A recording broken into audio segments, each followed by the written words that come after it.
Fully sponsored by American corporations, the U.S. Pavilion inside the Milan Expo Park is trying to change the way people think about American food and catering.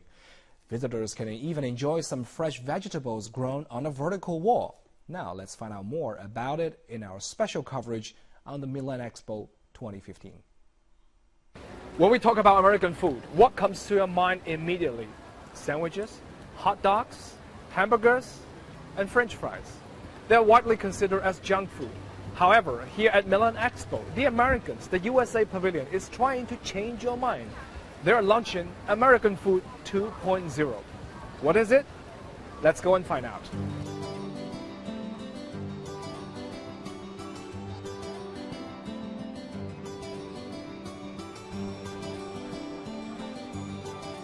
So now we have Mr. Charlie Farr, CEO of USA Pavilion in the Milan Expo. Good to have you here, Charlie. It's great to be here. Thank you for having me. So when I approached the United States Pavilion, I found the big flag, national flag of the USA, but it's so different. It is. The theme of Expo, which is all about food and feeding the future. So we opted to put, instead of our stars, a knife and a fork and a plate, because we're trying to come up with new ways of feeding people in the future.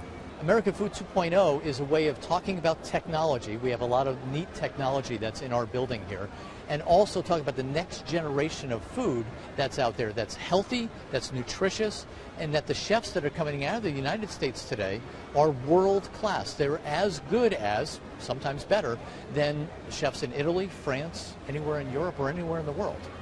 So why don't we go look at our vertical farm, and I can show you some of the new ways that the United States is thinking about creating new land that's here on our planet from existing building structures. Let's go look at the vertical farm. Sounds like a good idea. Let's go. Thank you.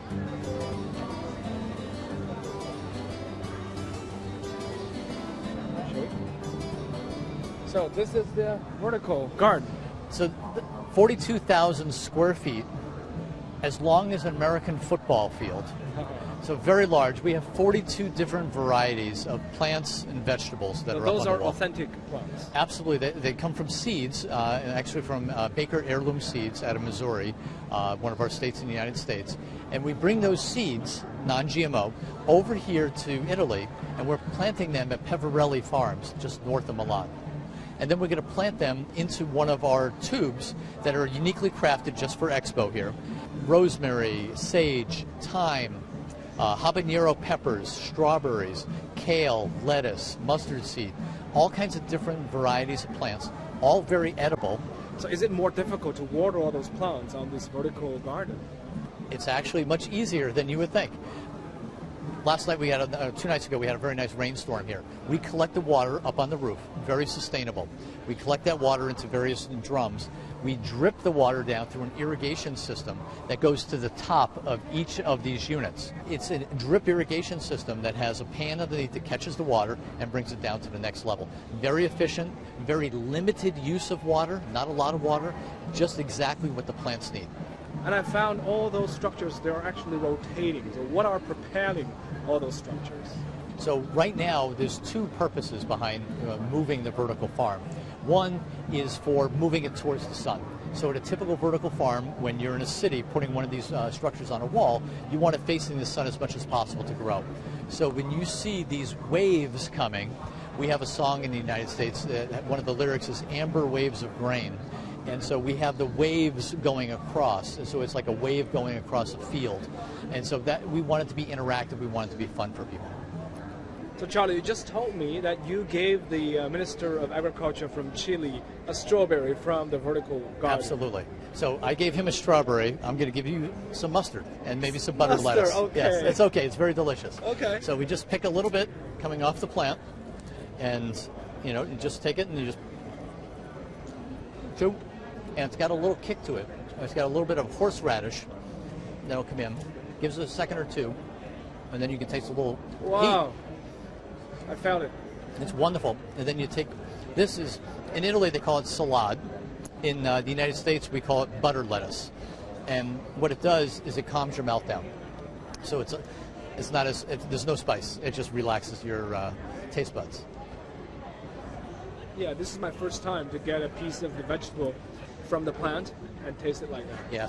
What's unique about these plants is that In here, the dark black, do you know what that substance is? No. It's recycled plastic bottles. Plastic bottles? Plastic bottles, chopped up, shredded, and mixed together.